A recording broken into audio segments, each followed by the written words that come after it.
കോതമംഗലത്ത് യുവാവിനെ വിഷം നൽകി കൊലപ്പെടുത്തിയ കേസിൽ കൂടുതൽ പേരുടെ പങ്ക് പരിശോധിച്ച് പോലീസ്.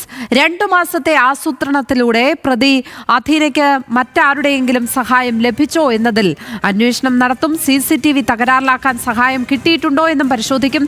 അധീനയെ ഉടൻ കസ്റ്റഡിയിൽ വാങ്ങും. വിവരങ്ങളുമായി സഹിൻ ആന്റണി ചേരുന്നു. സഹിൻ, ഈ കേസിൽ അധീനയ്ക്ക് മറ്റാരുടെയെങ്കിലും സഹായം കിട്ടിയിട്ടുണ്ടോ എന്നുള്ള സംശയമാണ് ഏതായാലും അന്വേഷണ സംഘത്തിന് ഉള്ളത്. എന്തൊക്കെ തെളിവുകളാണ് അധീനയ്ക്കെതിരെ സമാഹരിച്ചിരിക്കുന്നത്? പോലീസ് എന്തൊക്കെയാണ് ഈ കേസുമായി ബന്ധപ്പെട്ട് കിട്ടുന്ന ഏറ്റവും ഒടുവിലത്തെ വിവരങ്ങൾ?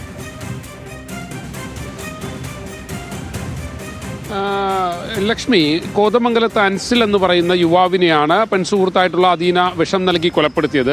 ഈ കേസിൽ 2 മാസത്തെ ആസൂത്രണമായിരുന്നു അധീന നടത്തിയിരുന്നത്. അതിലാണ് പോലീസിന് ചില സംശയങ്ങളുള്ളത്. 2 മാസം ഇവർ കൃത്യമായി ഇയാളെ കൊല ചെയ്യുന്നത്, ഏതെല്ലാം രീതിയിൽ കൊല ചെയ്യാൻ പറ്റുമെന്നുള്ളൊരു ആസൂത്രണം നടത്തുന്നു. മാത്രമല്ല CCTV ഒക്കെ ഇവർ തകരാറിലാക്കുകയാണ്. അപ്പോൾ അതിന് ഇവർക്ക് ഏതെങ്കിലും തരത്തിലുള്ള സഹായം ലഭിച്ചിട്ടുണ്ടോ എന്നുള്ളതാണ് പോലീസ് സംശയിക്കുന്നത്. അതുകൊണ്ട് തന്നെ അധീനയെ രണ്ടാമത് പോലീസിനെ കസ്റ്റഡിയിൽ വാങ്ങേണ്ടതായി വരും. ഇവരെ വിശദമായി ചോദ്യം ചെയ്ത് കാര്യങ്ങൾ മനസ്സിലാക്കിയാൽ മാത്രമേ ഇതിൽ പുറമേ നിന്നുള്ള സഹായം അധീനയ്ക്ക് ലഭിച്ചിട്ടുണ്ടോ എന്നുള്ളൊരു കാര്യത്തിൽ പോലീസിന് ഉറപ്പുവരുത്താൻ കഴിയുകയുള്ളൂ.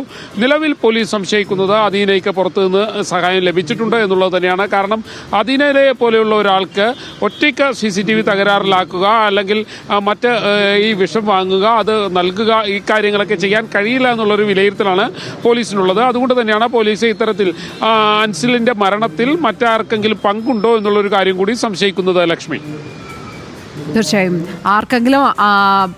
ആരെങ്കിലും അധീനയെ സഹായിച്ചിട്ടുണ്ടോ എന്നുള്ള കാര്യം തന്നെയാണ് പോലീസ് ഇപ്പോൾ പരിശോധിക്കുന്നത്. സഹിൻ ആന്റണിയാണ് കൊച്ചിയിൽ നിന്നും വിവരങ്ങളുമായി ചേർന്നത്.